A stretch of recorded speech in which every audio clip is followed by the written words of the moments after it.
One more time. It's days 37, 38, 39, 40. What's up? Friday. What happened Friday? Nothing. What happened Saturday? Oh no, Friday. I did a few little videos now that I remember it. I remember Zeus attacking Athena. Saturday morning, I finished my ISMA from Emperor's New Groove drawing, uploaded it. The time lapse seemed to get a little bit more attention than the actual artwork. I think it turned out good. Like, not the best, but good. Sunday was pretty eventful. I like how I said that and then I just stopped thinking. Let's see here. I woke up, I made a few little video clips for a DJ remix of a song called It's a Fine Day by DJ Miss Jane. It's an ATB radio mix. It's something I've listened to my whole life growing up, so I really enjoyed listening to it again lately, especially with the quarantine. I was like, oh my god, this song makes so much sense right now. So I did like little snippets here and there in my jammies and attire. And then I got all dolled up and filmed my final scene out in the front yard, just leaving my house, and my husband watched it. It was embarrassing. It's just like as embarrassing as dressing up like Anastasia and trying to do a cosplay of being held in someone's arms. Anyway, so I did that, got done, did the dishes, washed the cutting boards.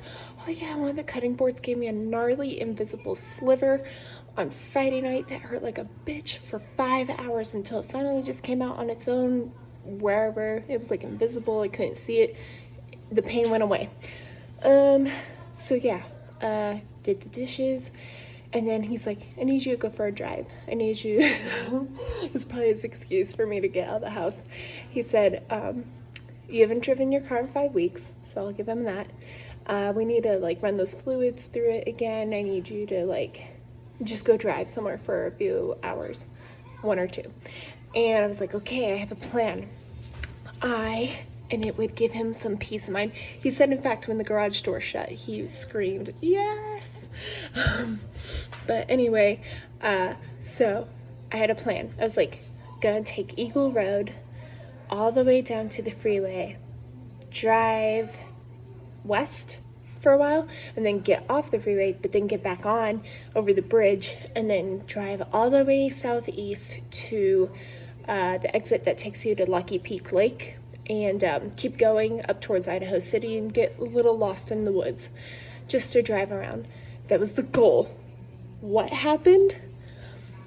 I was leaving the subdivision and I saw a bunch of people putting out their lawn chairs on their driveways for a celebration. And I was trying to ignore it. I was like, whatever. People are out in the sun. They're enjoying the nice weather. I couldn't ignore it because as I kept driving up the road, I saw a camel. There was ponies, a horse with a unicorn horn on its head, chickens in a crate, I think, rabbits. I didn't see all the animals. What caught my attention was the camel and the unicorn, but mostly the camel, just because it's so huge compared to the horses. And so I was like, that's it. I'm calling Kyle, and I'm turning around my car, and I parked back in my driveway. I said, let's go. Get on your clothes, get off your jammies. We're going to go take a walk and going to go safely join the crowds of people that are enjoying this parade, which was actually from the Idaho Food Bank. It was hosted by them just for our neighborhood for this quarantine because we collected a bunch of cans. And they were going around and taking the cans off of everybody's front porch. Super cool. We got in the truck because we couldn't find them walking anymore, like they left. We got in the truck, started driving around, we couldn't find them, and then we started feeling like shit because we were reaching parts of the neighborhood where it was obvious the camel hadn't arrived yet because people were still outside and waiting, and we felt bad because we were blocking like these people their views. Like there were some kids wanting to play in the middle of the street, you know, everyone's out celebrating, music is bumping, and then here's our truck trying to come in the middle. So we turned around, instead drove around the neighborhood a bit. We went and looked at our old house off of I'll just say for safety measures. It's not like we live there anymore. Anyway, it was like for a fruit that we used to live in. It was it was our first house, and it looked like crap. The people that live there now have trashed it. So we just kept driving around. We got on the phone with his parents and thinking about taking up crochet. Not too fond of it. I think it's kind of ugly, to be honest, unless you do really cute things or make really sweet stuffed animals for children. But I'm like, it's something. It's kind of interesting. I don't think it's the greatest, but I'm like, what if I learn it and I enjoy it and I get good at it and can make myself my own cardigans?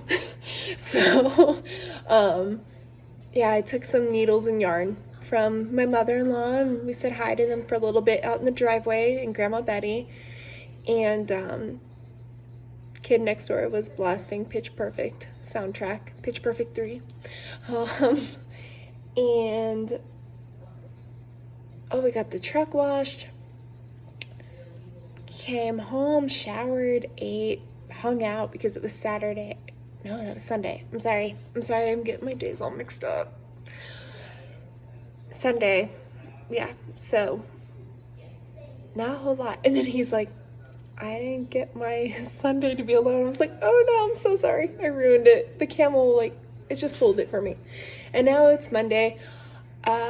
Maybe I might make this into a two-parter and share a little bit of a story for Monday that was eerie and interesting when I'm ready for it. It's not terrible or anything, but it's just it's such an ominous feeling. But to make it brief, I had to go out for the first time in public and seeing people that were not family. I haven't seen my friends. This is the first time not seeing family, but strangers, even though they're colleagues and coworkers, and they're a different type of family. But other strangers too, like people that I don't work with that are in different departments. I had to go back to the office today and grab a remote laptop. So that was interesting. And I worked really hard all day, and I got off work and actually talked to one of my best friends, Shayna, for I think an hour. That was nice. It was nice catching back up and expressing some fears and some wants and needs and some, I don't know how to say this without sounding sexual, pleasures, and having a laugh and a banter. And it started getting kind of deeper, and then her phone died. It was at 2%. She was out walking. So I texted her. I was like, well, here's where we left off in our conversation. Get back to me when you can, or if you still want to continue. And that's all I got for now, other than we have pasta. Making pasta.